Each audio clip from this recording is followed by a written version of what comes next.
Hi friends, welcome to Thulasi Priya recipe. இன்றைக்கி நம்ம என்ன வீடியோ பார்க்க போகிறோம்னு பார்த்தீங்கன்னா, கோவக்காய் வறுவல் தான் ரெடி பண்ண போகிறோம்.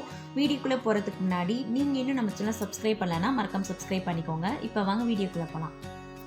இந்த வறுவல் பார்த்தீங்கன்னா நம்ம நார்மலாக செய்கிறத விட டேஸ்ட் சூப்பராக இருக்கும்.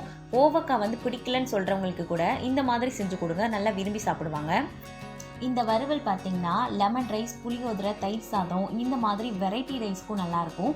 அதே மாதிரி குழம்பு சாதங்களுக்கும் காம்பினேஷன் சூப்பராக இருக்கும். கோவக்காய் பார்த்திங்கன்னா நம்ம ஹெல்த்துக்கு ரொம்பவுமே நல்லது. அதனால 15 நாளைக்கு ஒரு தடவையாவது உங்கள் உணவில் சேர்த்துக்கோங்க. இப்போ வாங்க இந்த கோவக்காய் வறுவல் எப்படி ரெடி பண்ணுறதுன்னு பார்க்கலாம். நான் பார்த்திங்கன்னா கோவக்காயை நீளமாக கட் பண்ணியிருக்கேன். உங்களுக்கு ரவுண்டாக கட் பண்ணணும்னு ஆசையாக இருந்தால் நீங்கள் ரவுண்டாக கூட கட் பண்ணிக்கோங்க. கோவக்காயை பார்த்திங்கன்னா நல்லா வாஷ் பண்ணிவிட்டு அதுக்கப்புறமா கட் பண்ணிக்கோங்க. இப்போ ஸ்டவ்வில் ஒரு வடைச்சட்டி வச்சுக்கிறேன். இதில் தேவையான அளவு எண்ணெய் ஊற்றிட்டு 1/2 ஸ்பூன் அளவுக்கு சோம்பு போட்டுக்கிறேன்.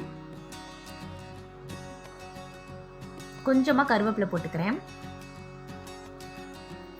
இப்போ நம்ம கட் பண்ணி வச்சுருக்க கோவக்காயை இதில் போட்டுக்கலாம். கோவக்காயை பார்த்திங்கன்னா நான் கட் பண்ணுறதுக்கு முன்னாடியே வாஷ் பண்ணேன். கட் பண்ணதுக்கு அப்புறமும் நான் வாஷ் பண்ணிட்டு தான் போட்டிருக்கேன். கோவக்காய் பார்த்திங்கன்னா ரொம்ப முத்தலாக இருந்துச்சுன்னா வேகிறதுக்கும் ரொம்ப டைம் ஆகும். நம்ம மென்று சாப்பிட்றதுக்கும் ரொம்ப கஷ்டமாக இருக்கும். நம்ம வாங்கும் போதே நல்லா பிஞ்சாக வாங்கிக்கிட்டோம் அப்படின்னா சீக்கிரமாகவும் வெந்துடும். டேஸ்ட்டும் பார்த்திங்கன்னா நல்லாயிருக்கும். நம்ம வாங்கின உடனே செஞ்சிடணும், இல்லைன்னா சீக்கிரமாகவே அது பழுத்துரும். என்னோடதுலேயே பாருங்கள் 2-3 பழுத்துருச்சு. நான் வேறு வழி இல்லாமல் அதையும் சேர்த்து போட்டிருக்கேன். ஸ்டவ்வை பார்த்திங்கன்னா நல்லா மீடியம் ஃப்ளேம்லேயே வச்சு நல்லா மிக்ஸ் பண்ணி விட்டுட்டே இருங்க. நம்ம ஊற்றிருக்க ஆயிலே பார்த்திங்கன்னா நல்லா வதங்கட்டும். அப்பப்போ பார்த்திங்கன்னா நல்லா மிக்ஸ் பண்ணி விட்டுட்டே இருக்கணும். அப்போ தான் காய் எல்லாமே நல்லா வதங்கும். நம்ம ஸ்டார்டிங்லேயே தண்ணி ஊற்றி வேக வைக்கிறத விட இந்த மாதிரி எண்ணெயில் வதக்கிட்டு அதுக்கப்புறம் வேக வச்சோம் அப்படின்னா நல்லாயிருக்கும். இப்போ நம்ம மூடி வச்சுட்டு 2 நிமிஷம் அப்படியே விட்டுறலாம். 2 நிமிஷம் கழித்து ஓப்பன் பண்ணிவிட்டு நல்லா மிக்ஸ் பண்ணி விட்டுக்கணும். காய் பார்த்திங்கன்னா அடி பிடிச்சிடாமல் இருக்கணும்.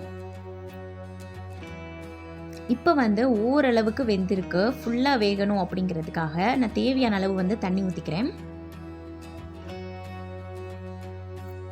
உங்களுக்கு பார்த்தாலே தெரியும், நான் கொஞ்சமாக தான் தண்ணி ஊற்றிருக்கேன். நிறையா தண்ணி ஊற்றிடக்கூடாது. இதை நல்லா மிக்ஸ் பண்ணி விட்டுட்டு வேக வச்சுக்கலாம். ஒரு 5-6 நிமிஷமாச்சும் இது நல்லா குக் ஆகணும். அதுக்கப்புறமா தான் நம்ம இதுக்கு தேவையான மசாலாலாம் ஆட் பண்ண போகிறோம்.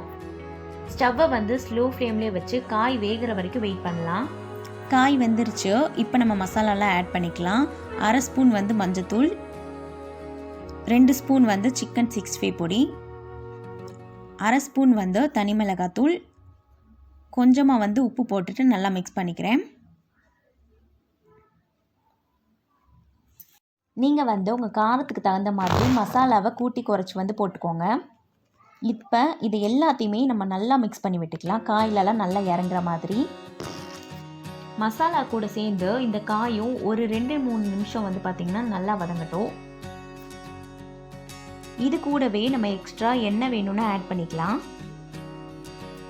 காய் சீக்கிரமாக வேகணும் அப்படின்னா நம்ம அப்பப்போ தண்ணி தெளித்து விட்டோம் அப்படின்னா அடி பிடிக்காமலே இருக்கும். காயும் சீக்கிரமாக வெந்துடும்.